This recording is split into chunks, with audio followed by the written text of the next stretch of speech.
participation, because abantu bayababona bathi no, they are unable to do this, but they are definitely able to do it. So we are encouraging companies, NGOs zethu ngehlobo Isipho uba ziba identify abantwana with disabilities, and then sibone bangeyiphi funding that will be suitable for them. So in short, I am encouraging you guys ukuba nizathele izinto ezifana ne-career exhibitions for e-learners. As a CETA, we have a career exhibitions. For June, I had a big career exhibition at Maclear and Mount Fletcher. That was the closest that I had. I attended a career exhibitions for e-learners. And then in-company NGOs, please register NGOs. But please don't register NGOs but for passion. What is important is the passion to see throughout. We cannot wait to partner with Isipho tonight, and we cannot wait to see the footprint up at the I will come back again. I'm busy funding, project, then maybe that will also motivate you to also start your project. And with that said, thank you very much.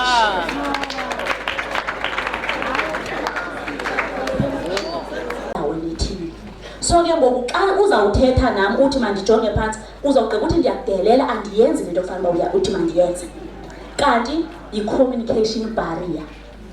Uyayibona? Therefore masifundisaneni usukela namhlanje ubheka phambili. Ndiya-understanda ke uba iRoma zange yokhiwe ngosuku olunye, kodwa ke le encinci into efana no-communicator, xa uthetha nomntu mjonge. Bazali xa ndizawuyeka sanusilinda side sibe badala kakhulu. Umntu okanye umntwana one-disability uyakhawuleza ukubonakala. Once esibhedlele batsho into okokubana une-disability ngoku, suveske uhlale phansi. Ninethamsanqa ke nina phezwelitsha nakusisi, dibanani nosisi azokwazi ubani. Ngoku urhulumente uthi masifunde sonke, akho mntu ovalelelweyo uba makangafundi. And nezikolo indlela ezokhiwayo ngoku zakhela into okokubana sonke sifikelele. Yekani ugrogrisa abantwana ngathi sibahle gqithi, ndiyayiphinda le nto. Sanugrogrisa abantwana ngathi ithi zawukunika laa nto onosifombo mna, ndawukunika esasiqhwala. Sinamagama and amagama siwaphiwa nini. Njengoba ndithi ndinguMadlamini nje zange ndiziphi igama, ndaliphiwa nini ngabazali bam. Therefore sibizeni ngamagama. Ezicaweni sicela ukucawa ngomoya omhle befundisi. Sicela ungene ecaweni sikhululekile. Mangabi ngathi xa sizecaweni sizocela uncedo, sizocela inkongozelo. Asiyanga ngocela inkongozelo, sifuna ukuba ngamalungu. Uba sikhupha amatikiti, sikhupha amatikiti, singcwatywe njengabantu bonke. Xa kufika ixesha loba singcwatywe, ngelishwa ke thina ngasifi. Sifa sesibadala, siyafika thina ko-100. Asifani nani. Asinaswekile kaloku thina. Sifuna ungena ezicaweni sikhululekile. Ekuhlaleni xa siya ezimeetingini zobhodi phaya, uba ngaba ndiyaphakamisa isandla ndine-disability ndifuna ukuhlomla, mangathiwa khawume wena, khanike nisinike nathi ithuba sike sivoice out. Ezinye izinto zenzeka rongo sibe sikhona, kuthi xa sekurongo kuthiwe bekutheni asinikezwe iplatform yoba masithethe ekuhlaleni. Sikhululeni sizi-expresse, ningasidlwenguli.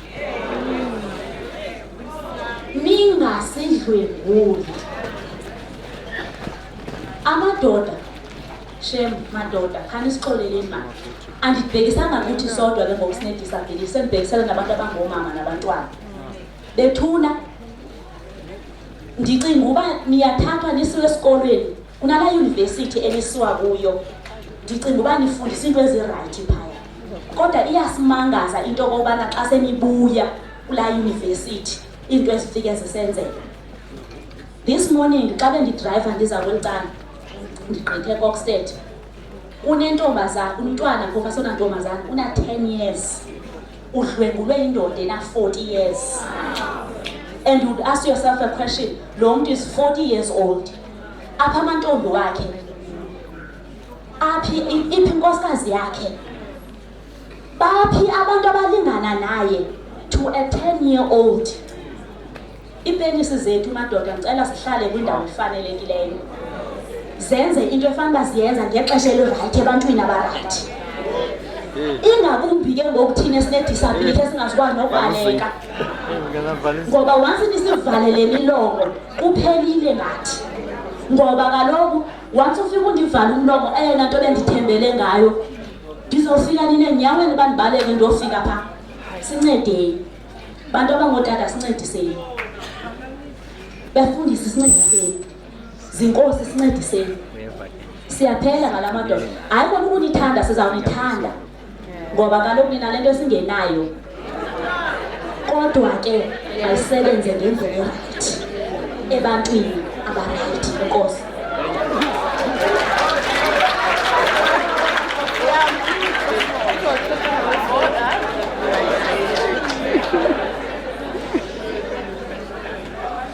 Oqala mandibulele Yehova ngokundipha isibindi sokuthi ndime phakathi kwesisihlwele singaka.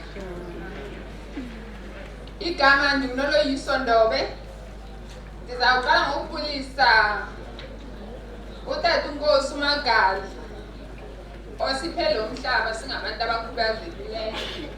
Ndithi dala uxolo, thanda uxolo.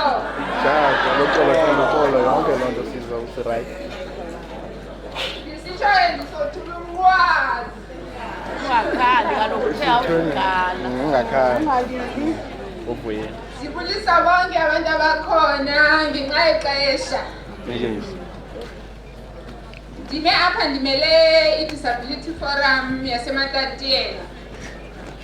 Kwi-Disability Forum eMatatiyela njengoba khuziwa ezi-27 iwadi newadi inomntu oyimeleyo ukuthi ulwazi lufikelele kwiwadi zonke. Okokuqala into endizayithetha, utata wethu apha utata uNyembezi uyithethile into yoba singabantu abakhubazekileyo asihoyekanga.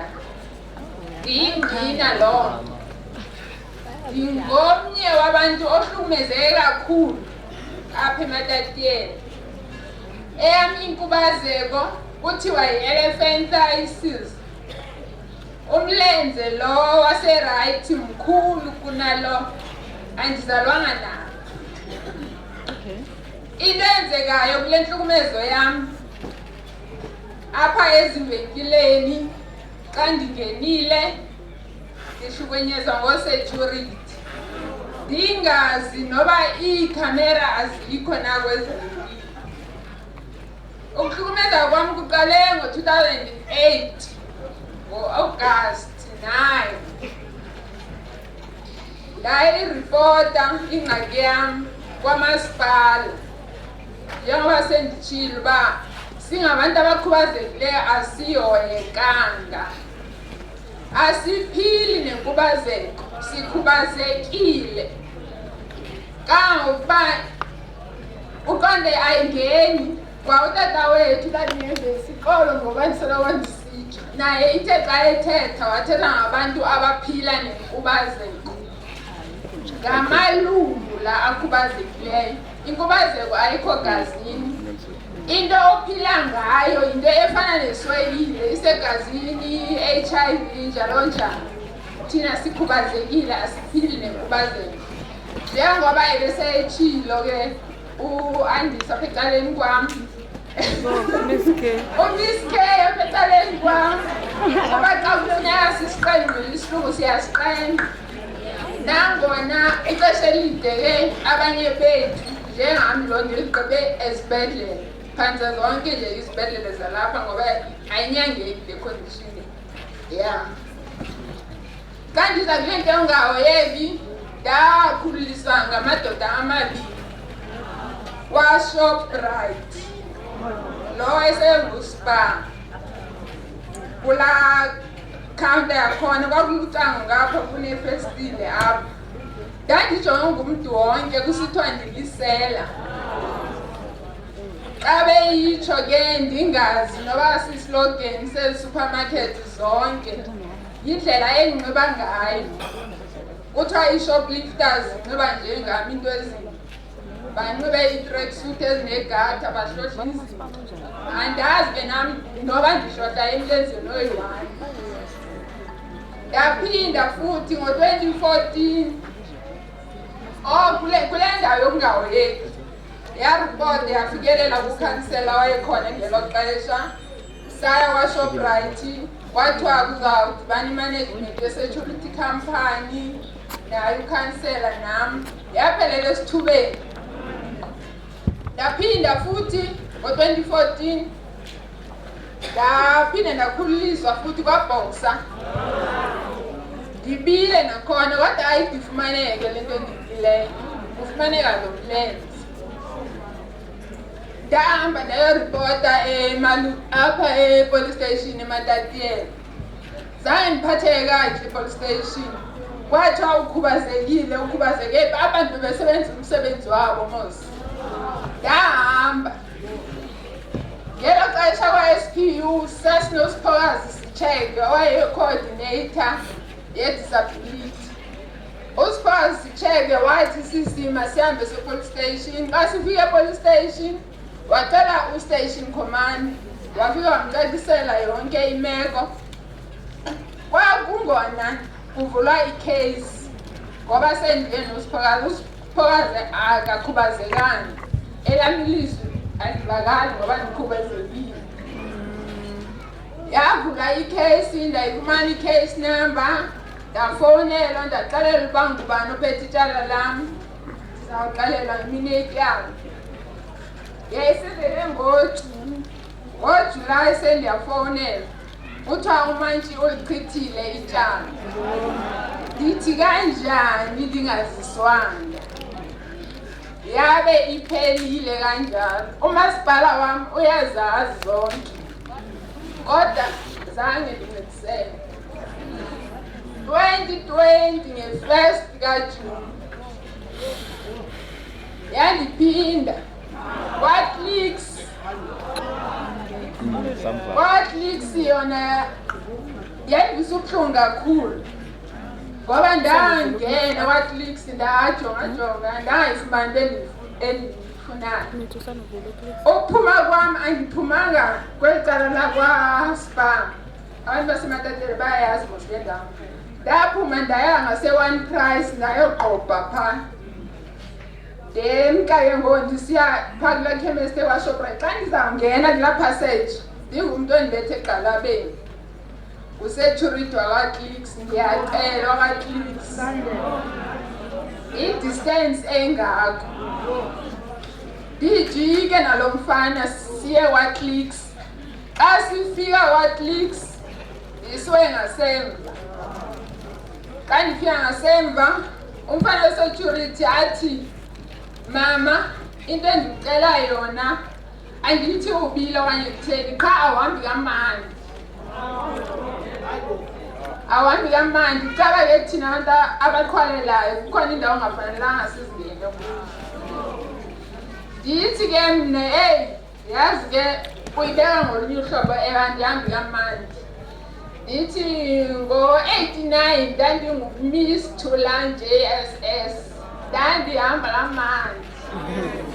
Ngo-93 ndaphinda ku-Miss Ellerins ndihamba kamandi.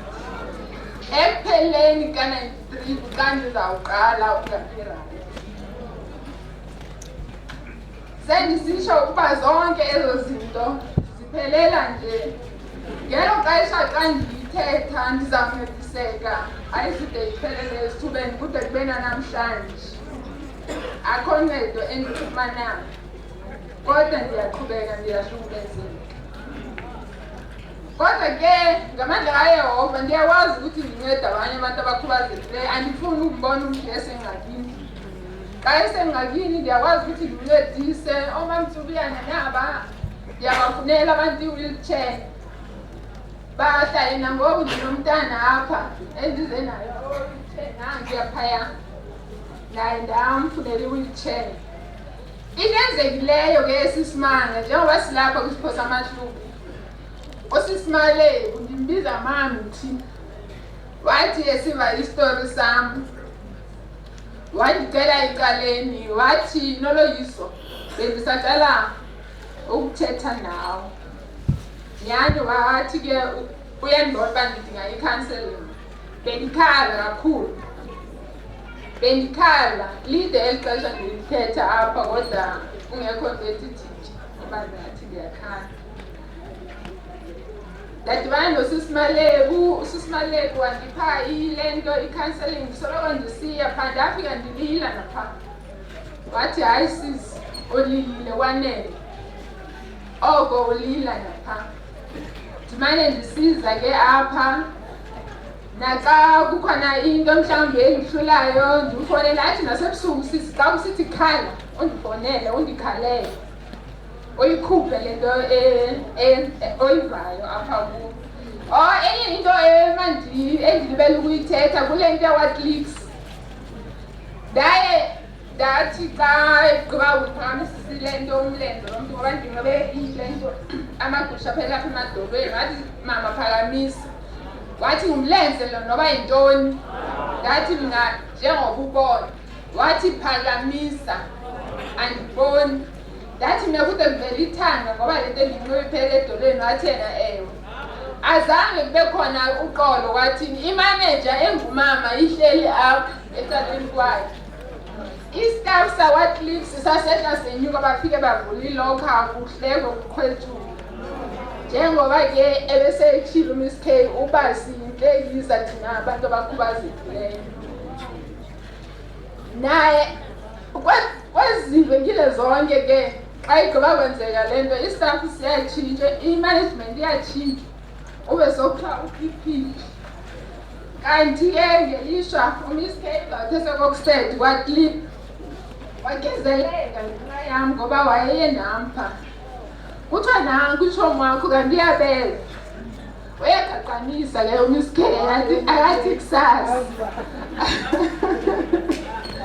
wakhawuleza wawaqoqa wathetha ndaba ayihambi kanjalo xa izawuba sendisitsho ke emveni koba ndindathetha nosisimaleko nyhani ndiyakwazi uma phambi kwabantu ndiphethe intlungu yam ndingene ndilila ndiphuma ndincumile kanti uyandincedisa kakhulu ke naxa kodwa kukhona abantu ofumaniseka ukuba umntu ithe xa ena-18 years abe engenayo i-ID ekhubazekile sesasokoliswa kakhulu ngumfana lo wesikipha esiyelo phaa ngasemnyango wheelchair engafumani i-ID ndadibana nosisimaleko ndithi heyi sisingeke ndinomntana phaa endandifumanele i-wheelchair ebefumana i-disability grant ithe xa ifika ku-18 yanqamka i-3 years phantsi phela engafumani i-ID kodwa ndiye ndathi usisimaleko njengoba ecacisile uba i-referral letter yakhe ine-letterhead esipho samaHlubi izinto zivele zikhanye umthetho wayifumana i-ID yakhe emveni koba yifumene nyanga yesithathu lefumana i-disability grant yakhe ngoncedo lwesipho samaHlubi ndiyabulela inkosi ahlala naye so umama Bindisa uzozapha apha ngaphambili mama nje usefresh olingana nami nge-age uzawuzapha phambili umama Bindisa asichazisele yoba intsusa nemvelaphi noba uphi ngoku sibe ne-campaign very proper sibize i-department sibize SAPS sibize wonke umuntu singene ishop neshop pha eMatatiyela siphume uphulo i-campaign ithi phansi ukuhlala disability phansi wenzela uba nabo bakhululeke abantu base-South Africa akekho umuntu ukuthi uma ingene eshop kuthiwa veza imilenze veza le veza leya wonke umuntu apho ufila urhulumente onedemokhrasi mama Bindisa andizuniphakamisa ngeculo akuba ndiyadiyeleyo ndenzela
Good.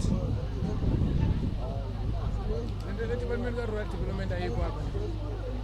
Hayi, akamandijonga.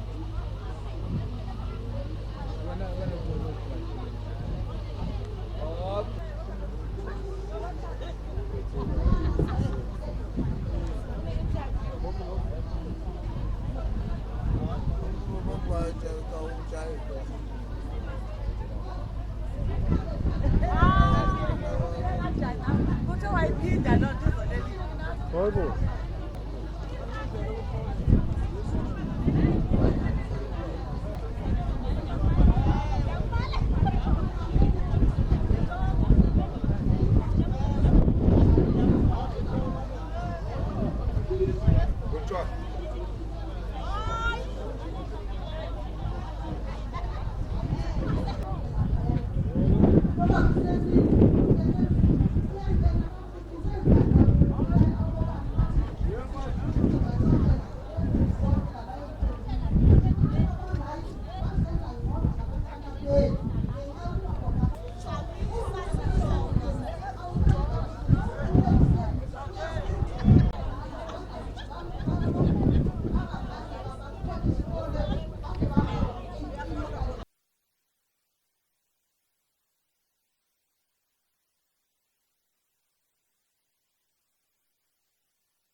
This morning xa bendidriver ndiza kwelicala ndigqithe Kokset unentombazana umntwana phofu sonantombazana una 10 years udlwengulwe indoda ena 40 years and you would ask yourself a question, lo muntu is 40 years old apha amantombi wakhe aphi iphi inkosikazi yakhe baphi abantu abalingana naye to a 10-year-old.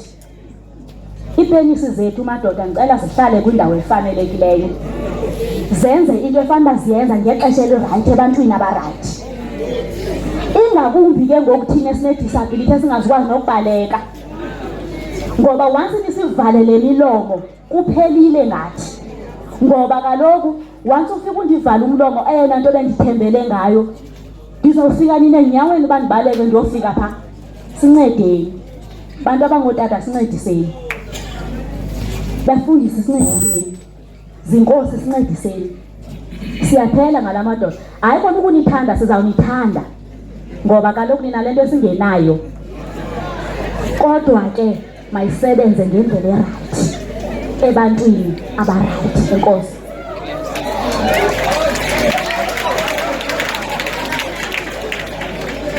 Project engoluhlobo and le project ivule ngosesikweni kule mina namhlanje. So njengoba nimele apha nimele uMEC nimele usodolophu sizawuthena lo mhlaba ukuthi namhlanje Isipho samaHlubi sivuliwe ngokusesikweni and sibulela kakhulu uTata Magaga ukunikezana ngomhlaba isengathi akaphathisana kakhulu nale project. Ukutsho njalo ke bazali sizawenza isorteni lena no ward council.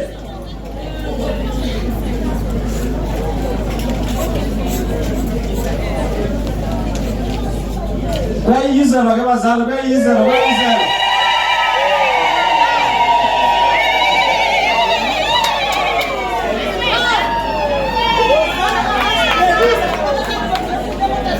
Bazali sibulela kakhulu, thank you very much and mama siyakuhalalisela kakhulu and this project will be highly successful. Sizawe support abazali imini nayizolo. Nini na makufuneka size apha siyayazi kule project engoluhlobo sizawunyathela sisandunyathela singumasipala ne-department esesiyakhe ubudlelwane nazo kakhulu mama ke niyiphathe ngokunono le project siyabulela tata ukunika isupport kunkosikazi makenza le misitho engathi le sibulela kakhulu makuphathiseke bazali ngokutsho njalo ke bazali ngizawubuyisela intambo ezi ku-program director ngoba itheko namhlanje alikapheli ndizawuthi program director over to you. Enkosi kakhulu sizawucela uTata uNkosi